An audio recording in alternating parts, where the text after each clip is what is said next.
Buenas tardes, hermanos. Es un gusto poder saludarles nuevamente. Dios mediante, pronto podremos tener esta reunión de estudio bíblico de forma presencial, lo cual será una gran bendición y también un motivo de gratitud para todos nosotros. No sé si ustedes lo recuerdan, pero la reunión de los domingos por las tardes no era precisamente la más concurrida. Dios quiera que durante este tiempo hayamos podido tener una mejor perspectiva de lo tremendamente importante que es estudiar la palabra de Dios. Y bueno, nada como hacerlo junto a nuestros hermanos y reunidos en el lugar que Dios nos ha concedido para poder tener comunión los unos con los otros.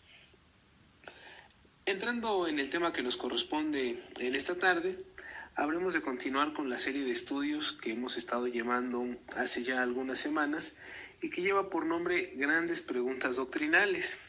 Y estaremos pensando en un tema muy importante para todo creyente, porque a pesar de que en muchas ocasiones se nos tacha burlonamente de muy santos, de creernos perfectos y cosas por el estilo, lo cierto es que esto dista mucho de la realidad, porque como lo veremos en esta tarde, el pecado aún mora en nosotros.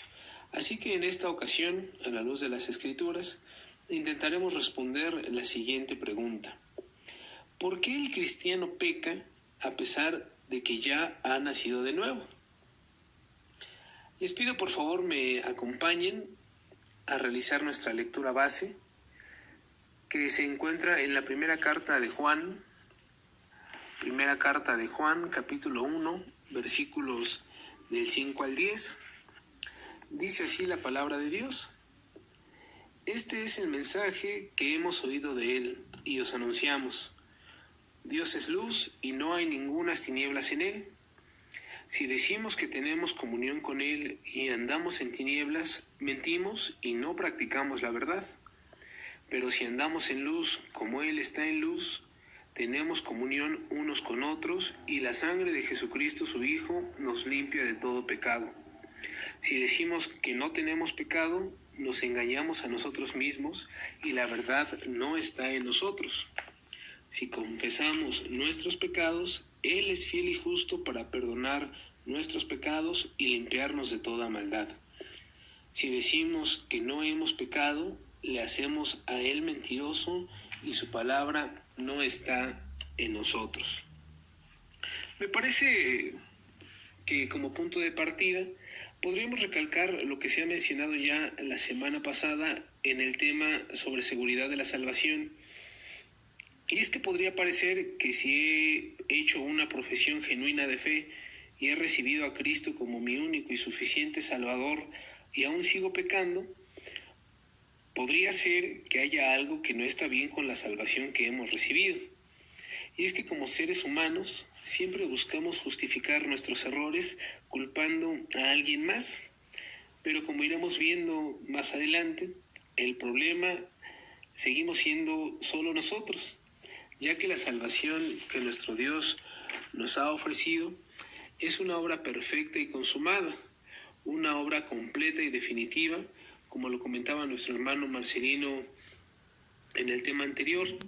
Y es que la gran obra redentora de salvación está en función única y exclusivamente en la persona perfecta y santa de nuestro Dios y en el sacrificio perfecto y suficiente de nuestro Señor Jesucristo.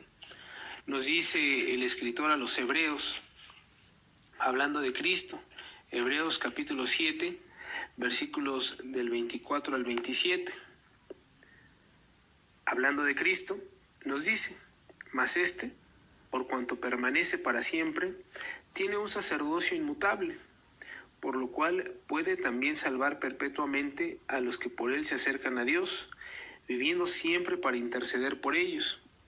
Porque tal sumo sacerdote nos convenía, santo, inocente, sin mancha, apartado de los pecadores y hecho más sublime que los cielos, que no tiene necesidad cada día, como aquellos sumos sacerdotes, de ofrecer primero sacrificios por sus propios pecados y luego por los del pueblo, porque esto lo hizo una vez para siempre, ofreciéndose a sí mismo.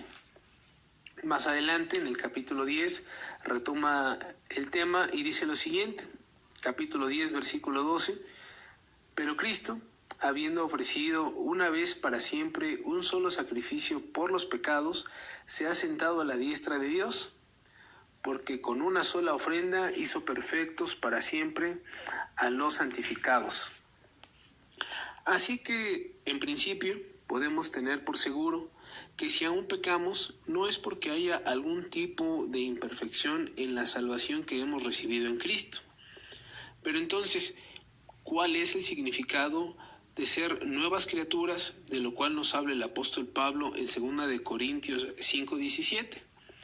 Bueno, hemos de entender que estando sin Cristo, nos encontrábamos muertos en nuestros delitos y pecados, y éramos enemigos de Dios aún en nuestras mentes, amando y deleitándonos en el pecado, y no había forma alguna en la cual pudiésemos resistirnos a esto. Pero ahora, estando en Cristo, y habiendo sido sellados con el Espíritu Santo, gozamos de una nueva naturaleza, una naturaleza divina, a través de la cual podemos caminar en santidad y disfrutar de nuestra relación como hijos con Dios. Dos términos que nos ayudan a tener una mejor comprensión de esto son la justificación y la santificación, los cuales abordaremos brevemente.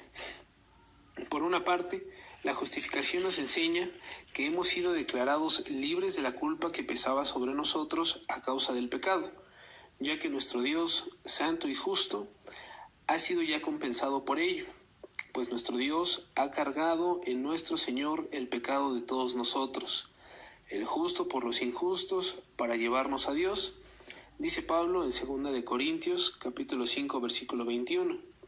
Al que no conoció pecado, por nosotros lo hizo pecado, para que nosotros fuésemos hechos justicia de Dios en él. Sin embargo, esta declaración de justicia no es un sinónimo de impecabilidad, lo cual nos lleva al segundo término, que es la santificación. Bueno, la santificación es un estado de separación para Dios, y todos los creyentes entran en este estado cuando han recibido a Jesús como Salvador y han nacido de nuevo. Pero ciertamente no nos volvemos santos y libres del pecado de la noche a la mañana. Esta transformación es un proceso continuo y de toda la vida, a lo cual el apóstol Pablo hace referencia en Romanos 6, versículo 22, que dice así: mas ahora que habéis sido libertados del pecado y hechos siervos de Dios, tenéis por vuestro fruto la santificación y como fin la vida eterna. Viendo lo anterior, podemos darnos cuenta que a pesar de haber sido libertados del pecado, aún tenemos pecado en nuestra carne. Como lo leíamos en 1 de Juan, si decimos que no tenemos pecado, nos engañamos a nosotros mismos y la verdad no está en nosotros. Y si bien como creyentes ya regenerados, tenemos el entendimiento, tal como lo expresa Pablo en Romanos 7:19, de la lucha interna que hay en nosotros, de no hacer el bien que queremos, pero sí hacer el mal que no deseamos, esto de ninguna forma puede servirnos de excusa para vivir en pecado, ya que a la luz de las Escrituras existe una clara y obvia diferencia entre caer en pecado y vivir en pecado. Como ya hemos dicho, estando aún sujetos a este cuerpo corruptible, siempre existirá la posibilidad de caer en pecado. Sin embargo, el constante trabajo del Espíritu Santo de redarguir nuestros corazones debería producir arrepentimiento genuino en nosotros. Pero si por el contrario estoy viviendo gustosamente en mi pecado y no hay ningún tipo de tristeza en mi corazón a causa del pecado que me aleja de Dios, deberíamos de tener cuidado, ya que en primera instancia, si verdaderamente he recibido a Jesús como mi Salvador y estoy andando conforme a la carne, bueno, debo de recordar lo siguiente: Dios no puede ser burlado. Todo lo que el hombre siembra, eso habrá de cosechar. Por lo cual, si como hijo de Dios ando en esta vida de manera desordenada, pronto habré de enfrentarme a la disciplina de mi Padre, ya que como nos enseña la Biblia, el Señor al que ama disciplina, y corrige a todo aquel que recibe por hijo. Pero también, en segunda instancia, si yo vivo gustosamente en pecado sin ningún tipo de arrepentimiento e ignorando la ley de Dios en mi vida, existe también la posibilidad de que aún no se haya conocido a Jesús como Salvador, tal como lo dice también la primera carta de Juan, y lo escuchábamos también la semana pasada. Tal vez usted está con nosotros, se reúne todos los domingos, asiste a una sociedad dentro de esta iglesia local, hace sus ofrendas, tiene grandes amistades cristianas, pero a pesar de estar con nosotros, si usted no ha tenido un encuentro personal con Cristo, usted no es de nosotros. Y no habrá forma alguna en la cual usted pueda hacer lo bueno y agradable delante de Dios, porque aún no se goza de esta nueva naturaleza, la naturaleza divina que proviene de Dios y que puede negarse al pecado. Y teniendo en mente esto, muy seguramente el apóstol Pablo escribía Romanos capítulo 6, que dice lo siguiente. Voy a dar lectura a varios versículos. Romanos capítulo 6 nos dice lo siguiente. ¿Qué pues diremos? ¿Perseveraremos en el pecado para que la gracia abunde? En ninguna manera, porque los que hemos muerto al pecado, ¿cómo viviremos aún en él? Sabiendo esto, que nuestro viejo hombre fue crucificado juntamente con él, hablando de la muerte de Cristo, para que el cuerpo del pecado sea destruido, a fin de que no sirvamos más al pecado. Porque en cuanto murió, al pecado murió una vez por todas, mas en cuanto vive, para Dios vive. Así también vosotros consideraos muertos al pecado, pero vivos para Dios en Cristo Jesús, Señor nuestro. No reine pues el pecado en vuestro cuerpo mortal, de modo que lo obedezcáis en sus concupiscencias.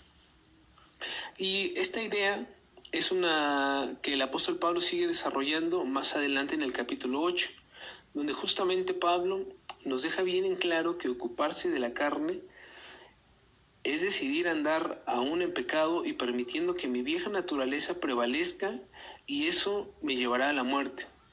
Pero por el contrario, ocuparse de la naturaleza divina, de los aspectos espirituales, es significado de andar guiados por el Espíritu de Dios conforme a su perfecta voluntad para nosotros, lo cual, nos dicen las Escrituras, será vida y paz. Dice así Romanos capítulo 8, versículos del 12 al 15. Así que, hermanos, deudores somos, no a la carne, para que vivamos conforme a la carne. Porque si vivís conforme a la carne, moriréis. Mas si por el Espíritu hacéis morir las obras de la carne, viviréis. Porque todos los que son guiados por el Espíritu de Dios, estos son hijos de Dios. Pues no habéis recibido el espíritu de esclavitud para estar otra vez en temor, sino que habéis recibido el espíritu de adopción, por el cual clamamos, Abba Padre. Ahora bien, ¿cómo podemos gozar de este andar en el espíritu, a pesar de que, como hemos estado viendo esta tarde, aún seguimos luchando con nuestra naturaleza pecaminosa? Bueno, en principio siempre debemos tener en mente lo que leíamos al comienzo de nuestro estudio, en nuestro pasaje base, en primera de Juan capítulo 1, versículo 9. Si confesamos nuestros pecados, Él es fiel y justo para perdonar nuestros pecados y limpiarnos de toda maldad. Así que la primera lección que podemos tomar en esta tarde es la misma exhortación que hacía Isaías al pueblo de Israel. Venid luego y estemos a cuenta. No importa qué haya sucedido, no importa hace cuánto tiempo haya sucedido, ni tampoco importa el cómo haya sucedido. Si nosotros, redarguidos por el Espíritu Santo, confesamos genuinamente delante de Dios nuestro pecado, Él, por medio del sacrificio hecho en la cruz, siendo fiel y justo a su promesa, nos limpiará de toda maldad.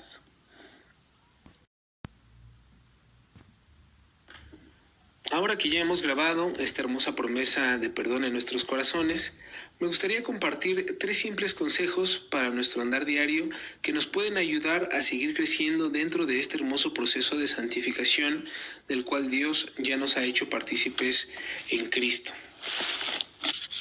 El primer consejo, verán, Pablo escribe en 1 Corintios, capítulo 10, versículo 13, lo siguiente. Primera carta a los Corintios, versículo 10, versículo 13. No os ha sobrevenido ninguna tentación que no sea humana, pero fiel es Dios, que no os dejará ser tentados más de lo que podéis resistir, sino que dará también juntamente con la tentación la salida para que podáis soportar. Bueno, Pablo aclara que nunca a nadie se le ha permitido recibir una tentación que no sea humana. Y también nos aclara que juntamente con esta tentación habrá de existir una salida. No existe mejor forma de conocer las salidas que conociendo el camino. Y no hay ninguna otra forma de conocer el camino que por medio de la palabra de Dios y de la comunión constante con nuestro Padre por medio de la oración. Así nos lo dice Efesios capítulo 6, versículo 17, al hablarnos de la armadura de la fe. En muchas ocasiones solemos pecar de confiados, tal como le sucedió a Sansón. Creemos que tenemos todo bajo control, pero seguramente a todos nos ha tocado comprobar por las malas que por nuestras propias fuerzas nunca habremos de vencer el pecado. Y si nuestro Señor Jesús, estando en el desierto para ser tentado, estuvo en oración y usó las Escrituras como defensa ante el enemigo, nosotros no tenemos más que seguir su ejemplo, sabiendo que Dios nos dará la victoria por medio de nuestro Señor Jesucristo. El segundo consejo que me gustaría compartir lo encontramos en Romanos capítulo 6, versículo 13. Ni tampoco presentéis vuestros miembros al pecado como instrumentos de iniquidad, sino presentaos vosotros mismos a Dios como vivos de entre los muertos y vuestros miembros a Dios como instrumentos de justicia. Verán, la vida del creyente verdaderamente transformado debería de ser una constante de servicio. De una u otra forma todos sin excepción, deberíamos estar involucrados en algún tipo de ministerio dentro de nuestra iglesia local. Y a Dios gracias, asistimos a una iglesia que tiene diversos ministerios donde podemos poner al servicio del reino celestial los diferentes dones que nos han sido dados a cada uno de nosotros.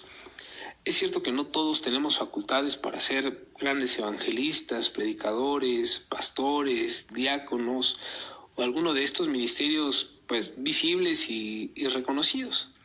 Aunque también, son ministerios que conllevan una gran responsabilidad, pero no importa qué tan pequeño o qué tan imperceptible sea nuestro servicio.